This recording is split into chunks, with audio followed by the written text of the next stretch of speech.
Bonsoir à tous, on est vendredi 13 novembre, il est 23h30 et il fait 14 degrés. Donc aujourd'hui on a commencé la journée avec 2 heures de TP de physique. Donc c'est un TP d'optique. On a construit une lunette astronomique avec 4 lentilles convergentes. Une première lentille qui servait d'objet. Une deuxième lentille qui servait si je me rappelle. Deux lentilles au centre qui servaient de, de lunettes optiques en fait, hein. C'est ça. Et, euh, et la dernière lentille qui servait d'œil. Voilà. Donc le principe de la lunette optique, euh, de, c'est d'observer un objet situé à l'infini. Du coup, on voulait tenter avec la tour Eiffel. Sauf qu'on n'a pas eu le temps. Bref, on a installé nos lentilles et tout. On a construit l'objet entre guillemets avec le TP de 4 pages. Et normalement, on aurait dû prendre notre lunette et la pointer sur la tour Eiffel. On n'a pas eu le temps, malheureusement. En plus, il y a juste la tour Eiffel dans la classe. C'est dommage, vraiment, c'est dommage. Je sais pas si le groupe 2 a fait ça, mais voilà. Ensuite, on a eu 2 heures de TD de maths. On a fait des exos de primitives. Voilà. D'ailleurs, il y a eu des exos liés à la physique-chimie. Et c'est là où on voit que ce qu'on fait en physique-chimie n'est pas totalement absurde. On pense que la physique-chimie... Enfin, on pense que la physique surtout, pas la chimie. Oui, la chimie aussi, mais là c'était plutôt de la physique. Que la physique, c'est un peu des arnaques. Mais d'ailleurs, on fait souvent des rapprochements en maths avec la physique. Il a ici d'ailleurs. Et on fait souvent aussi des rapprochements en physique avec les maths. D'ailleurs, hier, j'ai parlé rapidement de l'oscillateur harmonique, mais on avait fait des trucs, qu'on a vu le maths et même en maths, à propos des intégrales, je crois. Non, des primitives. C'est très lié, vraiment, c'est très lié. Surtout en ce moment, on fait des trucs qui se regroupent. Et les profs en parlent indifféremment, sans savoir qu'ils font exactement la même chose. Le prof de maths, on a fait un exo là, c'est ce qu'on a fait hier avec les oscillateurs harmoniques. Euh, Bref, voilà, c'est des matières qui communiquent. D'ailleurs, le prof de maths, il aurait pu faire prof de physique, prof de SI, il est prof d'IPT aussi. Vraiment, il peut faire toutes les matières, je pense. Bref, du coup, on a l'impression qu'on a eu 2 heures de cours l'après-midi. Donc, 2 heures de cours sur les intégrales. On a rappelé des trucs qu'on savait de terminale, des propriétés, relation de Chasles, linéarité. Euh, Ensuite, on a introduit de nouvelles choses. Donc, les intégrations par rapport à ci, les IPP, comme on les appelle, les changements de variables. Aussi, les intégrales de classe 1, si je ne m'abuse. Non, c'est des fonctions. C'est une fonction, c'est les fonctions de classe 1, voilà. Donc, si une fonction est de classe 1, s'il y a deux fonctions de classe 1, on peut utiliser les IPP. Comment l'expliquer, je ne saurais pas. Bref, j'ai pas encore bien compris le principe de la classe 1, mais bref.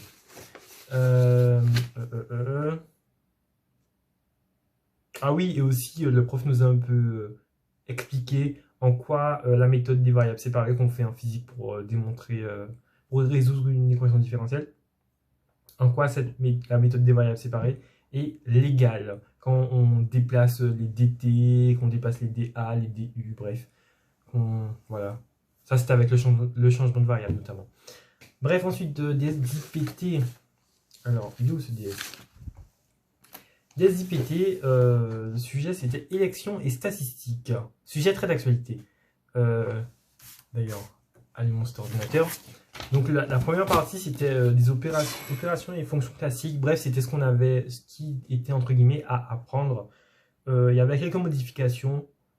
Enfin, il fallait adapter la fonction apprise par cœur à l'exercice, enfin à la question du moins. C'était pas excessivement dur. Il a mis juste moyenne, variance, minimum, recherche d'un élément. Il a même pas mis recherche d'un mot et recherche par dichotomie. Recherche de mots, c'est un truc super long, vraiment super long. Et recherche par dichotomie, je ne le connaissais pas. Voilà, c'est simple. Ensuite, partie 2, du coup, l'exercice, le gros exercice, élection des représentants. Donc, Première partie, scrutin majoritaire à 2 tours. Entre guillemets, ce qu'on fait en France. Deuxième partie, c'était scrutin pondéré. Du coup, il y avait 17 questions totales dans tout le DS. J'ai pu faire jusqu'à la question 14. En vrai, je pense que j'ai fait des trucs pas trop mal, du moins j'espère. Vraiment, j'ai fait des programmes qui avaient l'air de fonctionner. J'ai bien vérifié qu'ils fonctionnaient avant de les écrire. En vrai, dans ce DS, ce qui jouait, c'était la capacité à réfléchir vite. Et ça s'est vite prouvé quand le premier élève à partir est parti après 1 heure, voilà. Donc Marius MDR. Non, mais je suppose que s'il est parti, c'est qu'il avait fini son DS. Et c'est vrai qu'on a une classe très hétérogène avec des niveaux très différents. Et du coup, ça peut être trop court. 2 heures, ça peut être trop court pour des élèves qui viennent de commencer à DPT. Et ça peut être très long pour des élèves qui en font depuis beaucoup plus longtemps. Et moi, en fait, j'ai bloqué à la fonction 14, la question 14. Enfin, il faut une fonction, mais c'était une grosse liste remplie de plein de tuples. Et du coup, j'ai pris du temps à voir comment je faisais mon programme. Mais c'est dommage parce que en fait, la question 14 servait pour la question 15, la question 16, la question 17. Et du coup, je devais me débloquer la 14 pour arriver 15, 16, 17, mais le temps était fini. Malheureusement, mais franchement, je suis fier de ce que j'ai fait. Franchement, je trouve que j'ai fait des trucs pas trop mal. J'espère que mes programmes fonctionnent. J'ai pris une photo de ma copie pour les tester. Je vais tester ça pour voir combien d'erreurs que j'aurai. Quand je vais voir Python qui va bugger, qui va me dire erreur, erreur, erreur, c'est pas bon. Bref, petit point élection présidentielle américaine. Et ben, super, il n'y a pas internet sur l'ordinateur. Donc je ne peux rien voir du tout. Super. Est-ce que le Wi-Fi de janvier va fonctionner? Ça, c'est un gros mystère. Donc, au niveau des élections présidentielles, donc Joe Biden remporte apparemment 306 grands électeurs. Les États auraient fini. Je vais mettre du subjonctif, du conditionnel du moins. Parce que les informations des médias sont tellement différentes que c'est un cafouillis total. Donc d'après le Figaro, on va dire. Joe Biden remporte 306 grands électeurs contre 232 pour Trump. Pourquoi? Parce que Joe Biden a remporté la Géorgie qui est en train de recompter les voix. Je sais pas si ce que je raconte, c'est totalement de la grosse merde, mais c'est les infos que relaye le Figaro.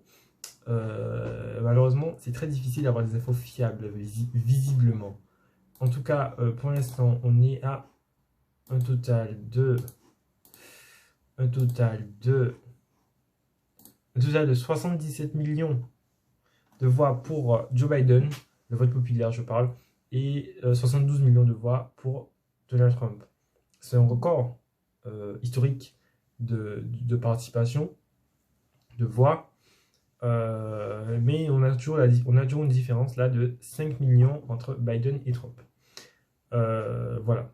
Mais il ne faut pas oublier que... comment s'appelle-t-il Hillary avait plus de voix et il avait perdu finalement face à Trump. Bref, donc les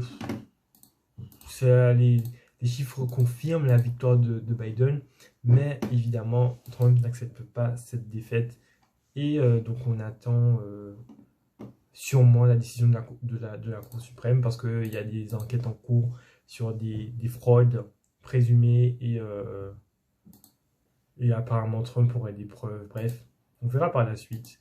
De toute façon, on saura tout avant le 14 décembre ou au plus tard le 14 décembre, jour de l'élection des grands électeurs. Voilà.